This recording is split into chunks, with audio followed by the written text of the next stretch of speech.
আমাদের বাংলাদেশের সমাজে শিল্পী এবং শিল্পকলাকে খুব একটা মূল্যায়ন করা হয় না। স্বাধীনতার ৫৫ বছর পরেও বাংলাদেশের সমাজে এখনও শিল্পকলা চর্চার জন্য সুস্থ সুন্দর পরিবেশ সৃষ্টি হয়নি। আমরা সেটা সৃষ্টি করতে পারিনি। শিল্পী বলতে আমরা নাক ছিটকই। আমাদের সমাজে মনে করা হয় শিল্পী মাত্রই গরিব। আমাদের সমাজে শিল্পীদেরকে হেয় প্রতিপন্ন করা হয় এবং সমাজের নিম্ন স্তরের মানুষ হিসেবে পরিগণিত করা হয়। শিল্পীদের পরিবারে কোনো মূল্য নেই, শিল্পীদের সমাজে কোনো মূল্য নেই, শিল্পীদের দেশে কোনো মূল্য নেই। আমরা জানি যে আমাদের সমাজে বেশিরভাগ ক্ষেত্রেই মনে করা হয় যে ছেলে মেয়ে ডাক্তার হবে, ইঞ্জিনিয়ার হবে, বিসিএস পাশ করবে, জজ ব্যারিস্টার হবে, উকিল হবে। এখন একটি নতুন পেশা সংযোজিত হয়েছে, সেটি হচ্ছে আইটি স্পেশালিস্ট হবে, কারণ এখন আইটি সেক্টরে প্রচুর টাকা। তো মূলত আমাদের সমাজে মনে করা হয় সেই সফল যার অনেক টাকা পয়সা আছে, সেই টাকা পয়সা আপনি যেভাবেই আয় করেন না কেন, আমাদের দেশে টাকা পয়সা, বাড়ি গাড়ি এ সমস্ত কিছুর মাপকাঠিতে একজন মানুষকে সফল মনে করা হয়। আপনি অসৎ উপায়ে টাকা পয়সা তুলে দিবেন বাবা মার হাতে, আত্মীয় স্বজনের হাতে, কোনো সমস্যা হবে না। কিন্তু আপনি শিল্পী হয়েছেন তো আপনি হবেন ধিক্কার শিকার। আপনি শিল্পী হয়েছেন তো আপনি হবেন অবজ্ঞার শিকার। আপনাকে একঘরে করা হবে, আপনাকে সমাজচ্যুত করা হবে, আপনাকে দেশচ্যুত করা হবে। আত্মীয় স্বজন মনে করে যে শিল্পী মাত্রই যে হাত পেতে ভিক্ষা চাইবে। শিল্পকলা এবং শিল্পীদের সাথে আমাদের সমাজের মানুষদের যে দ্বিচারিতা, আমি সেটার কথাই বলছি। আমরা একদিকে শিল্পীদেরকে নাক ছিটকই, আমরা একদিকে শিল্পীদেরকে অবজ্ঞা করি, আরেকদিকে কিন্তু আমরা শিল্পকলার সহযোগিতায় নিজেকে সমাজের উঁচু স্তরের ভাবতে পছন্দ করি।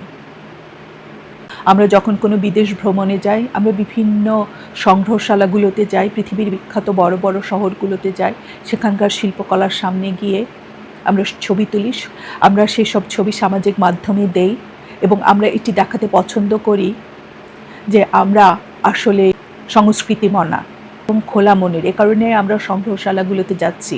আমরা পৃথিবীর বিখ্যাত কয়েকজন শিল্পীর নাম জানি, তাদের মধ্যে পিকাসো একজন। কয়েকটি শিল্পকলার নাম জানি, যেমন মোনালিসা। তার সামনে গিয়ে একটি ছবি দাঁড়াবো, একটি ছবি তুলবো, আমরা সামাজিক মাধ্যমে দিব এবং আমরা নিজেকে সমাজের উঁচু স্তরের ভাববো। এভাবে আমরা শিল্পী এবং শিল্পকলাকে ব্যবহার করি নিজেকে সমাজের উঁচু স্তরে উঠানোর জন্য। কিন্তু একই সাথে আবার ওই একই আমি শিল্পী এবং শিল্পকলা দেখলে নাক ছিটকই। আমি পরিবারের আমার সন্তানটিকে আমি শিল্পীদের সাথে বিয়ে দিব না, আমার ভাইকে আমি শিল্পীর সাথে বিয়ে দিব না, আমার মেয়েকে আমি শিল্পীর সাথে বিয়ে দিব না। কিন্তু আমি ঠিকই পৃথিবী বিখ্যাত এক সংগ্রহশালার সামনে গিয়ে, লুভের সামনে গিয়ে, মোমার সামনে গিয়ে আমি ছবি তুলব। আমি পিকাসোর ছবির সামনে গিয়ে ছবি তুলব। আমি লিওনার্দো দা ভিঞ্চির সামনে গিয়ে ছবি তুলে সামাজিক মাধ্যমে দিয়ে দেখাবো। আমি ভিনসেন্ট ভ্যান গোর ছবির সামনে গিয়ে ছবি তুলে দেখাবো যে আমি লন্ডন ন্যাশনাল মিউজিয়ামের সামনে দাঁড়িয়ে ছবি তুলছি। আমি পারি, আমার সেই সামর্থ্য আছে, কারণ আমি একজন ইঞ্জিনিয়ার, আমি একজন ডাক্তার, আমি একজন আইনজীবী, আমি পারি। কিন্তু যে মানুষটির, যে শিল্পীটির ছবির সামনে আমি দাঁড়িয়ে দেখছি না, আমি তার সম্পর্কে জানি, 2 লাইন জানি, 2 পাতা জানি। সেই ভিনসেন্ট ভ্যান গো যে অনাহারে, অর্ধহারে মারা গিয়েছিলেন, যে ভিনসেন্ট ভ্যান গো যে জীবনে একটি মাত্র ছবি বিক্রি করেছিলেন, সেই শিল্পীর শিল্পকলার সামনে গিয়ে আমি ছবি তুলি আমার টাকা দেখানোর জন্য, আমার ক্ষমতা দেখানোর জন্য। আমাদের দেশে শিল্পকলাকে এভাবে ব্যবহার করা হয়। আমরা শিল্পী দেখলে নাক ছিটকই, শিল্পীদের অবজ্ঞা করি, সমাজে শিল্পীদের কোনো অবস্থান নেই। কিন্তু আমরা যখন ছেলে মেয়ে বিয়ে দেই, ছেলে ডাক্তার হোক, মেয়ে ইঞ্জিনিয়ার হোক, পাত্র পাত্রী যখন দেখতে আসে, বাবা একটু রবীন্দ্রসঙ্গীত গাওতো, মা একটু নজরুল সঙ্গীত গেয়ে শোনাওতো, তখনও শিল্পকলার প্রয়োজন পড়ে। শিল্পকলা না হলে আমাদেরকে সমাজে উঁচুতে ওঠানো কখনোই সম্ভব না। আমরা শিল্পকলাকে ব্যবহার করি মই হিসেবে সমাজে এক অবস্থান থেকে আরেক অবস্থানে যাওয়ার জন্য।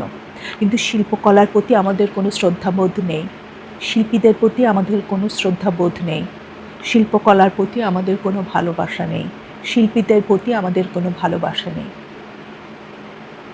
আমরা শিল্পী এবং শিল্পকলাকে একটি অস্ত্র হিসেবে ব্যবহার করি আমাদের সমাজে উঁচু স্তরে পৌঁছানোর জন্য। আমি আমার সন্তানকে শৈশবে ছবি আঁকা শেখাই, তারপরে কয়েক বছর শেখা হয়ে গেলে শেষ, খুব বেশি দিন যায় না সেই শিল্প শিক্ষা, তারপরে আমার আর ক্ষমতা নেই সেটাকে শ্রদ্ধা করার, সেটাকে এগিয়ে নিয়ে যাওয়ার।